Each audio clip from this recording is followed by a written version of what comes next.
We're here in Barcelona. This is our second year here. We're excited to be here. This is a very important event, very clearly, and it's a very dramatic difference this year from last year in terms of what we're actually talking about.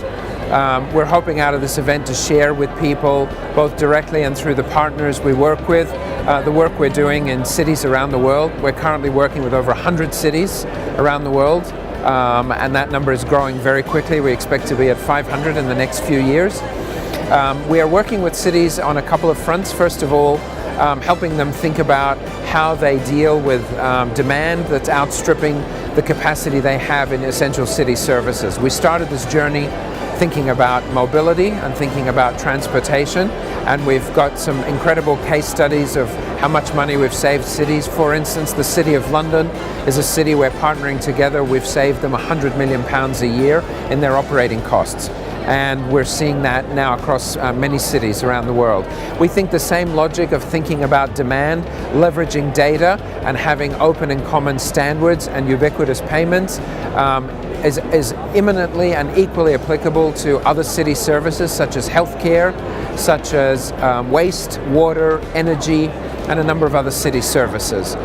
For us, that comes together under an umbrella that we're announcing here in Barcelona called City Possible, which really has three elements to it. The first element is that we're bringing together thought leaders both from academia, from the private sector, and practitioners from cities themselves, bringing together a cohesive view of how the future of cities will play out and pan out.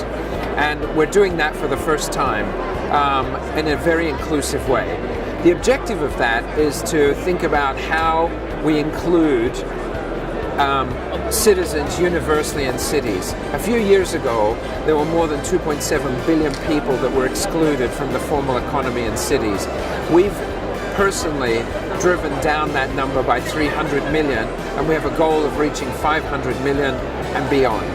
So that's a very important principle. So cities need to be inclusive, because smart cities are not smart if they exclude citizens from essential services and even from basic services in cities. That's one thing. So we will drive that thought leadership through the City Possible platform.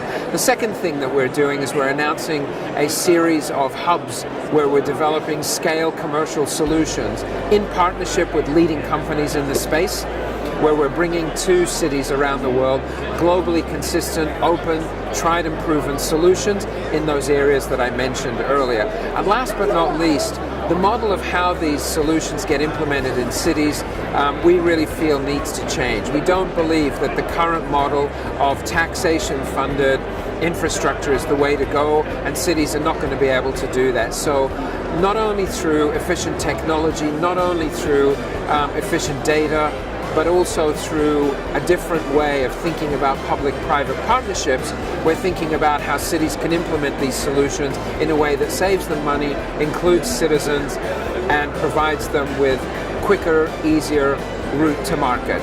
Two examples we gave today, that we announced today rather. One was the City of Dublin, which only a year ago we started a conversation with here, and they've become one of the widest users of our data, our spending pulse data, to think about how they measure and how they interact with what's happening in the economy of the City of Dublin. Very excited about that. It's a very significant opportunity. We're seeing a lot of demand for that same work with other cities as well. And then working in partnership with the City of Chicago, and specifically City Digital as part of UI Labs in Chicago, we've developed the world's first demand management platform for mobility services, where essentially the city is able to interact with citizens individually and help them dynamically route from point A to point B in the most efficient manner. It's the first time in the world it's been done. We're very proud of it. The results we saw were astonishing. 25% of the population that were asked to opt in, opted in. They're statistics that are absolutely unheard of in city engagement platforms, and we're very excited about that. And they're just two examples. There are many others as well that we have.